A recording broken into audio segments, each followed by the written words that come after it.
ഈ ചൂടൊക്കെ കൂടി വരികയാണ്. ഈ ഒരു കാലാവസ്ഥയിൽ നമ്മുടെ ശരീരത്തിന്റെ ആരോഗ്യം ശ്രദ്ധിക്കേണ്ട സമയം അതിക്രമിച്ചിരിക്കുകയാണ്. പൊതുവെ നമുക്ക് അതിയായ ദാഹം ഉണ്ടാകുന്നതിലുപരി പല ആൾക്കാർക്കും ഡീഹൈഡ്രേഷനും അല്ലെങ്കിൽ സൂര്യാതപം സൺസ്ട്രോക്ക് ഒക്കെ ഉണ്ടാകാനുള്ള ചാൻസ് വളരെ കൂടുതലായിരിക്കും. സോ ഇത്തരം പ്രശ്നങ്ങൾ ഇല്ലാതിരിക്കാൻ വേണ്ടിയിട്ട് നിങ്ങൾ പ്രധാനമായിട്ട് ഒരു 3 കാര്യങ്ങൾ ശ്രദ്ധിക്കേണ്ടതായിട്ടുണ്ട്. ഒന്നാമതായിട്ട് നിങ്ങൾ ഓരോ അരമണിക്കൂർ കൂടുമ്പോഴും വെള്ളം കൃത്യമായിട്ട് കുടിക്കാൻ ശ്രദ്ധിക്കുക. കൂടെ തന്നെ അയഞ്ഞ നിറം കുറഞ്ഞ, അതായത് കട്ടി നിറമില്ലാത്ത വസ്ത്രങ്ങൾ, കോട്ടൺ വസ്ത്രങ്ങൾ ധരിക്കാൻ വേണ്ടി ശ്രമിക്കുക. നിങ്ങൾ പുറത്തൊക്കെ പോകുന്നുണ്ടെങ്കിൽ ഈ കൊടയോ അല്ലെങ്കിൽ തൊപ്പിയോ വെക്കാൻ വേണ്ടിയിട്ട് ശ്രമിക്കുക. കൂടെ തന്നെ 11 മണിക്കും 3 മണിക്കും ഇടയിലുള്ള സമയത്ത് വെയിൽ ഡയറക്റ്റ് കൊള്ളാതിരിക്കാൻ ശ്രമിക്കുക. പ്രത്യേകിച്ച് കുട്ടികളുടെയും അല്ലെങ്കിൽ വയസ്സുള്ള ആൾക്കാരുടെയും കാര്യത്തിൽ നിങ്ങൾ പ്രത്യേകം ശ്രദ്ധ ചെലുത്തുക.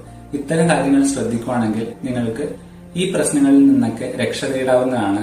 കൂടെ തന്നെ നിങ്ങൾക്ക് വെയിൽ കൊണ്ട് വല്ല തലകർക്കോ അല്ലെങ്കിൽ ശരീരത്തിൽ തടിപ്പോ അങ്ങനെ എന്തെങ്കിലും ബുദ്ധിമുട്ടുകൾ ഉണ്ടാവുകയാണെങ്കിൽ നിങ്ങൾ സ്വയം ട്രീറ്റ്മെന്റ് ചെയ്യാതെ ഉടൻ അടുത്തുള്ള ഒരു ഡോക്ടറെ കൺസൾട്ട് ചെയ്തിട്ട് ബാക്കിയുള്ള പ്രതിവിധികൾ എടുക്കേണ്ടത് വളരെ അത്യാവശ്യമാണ്.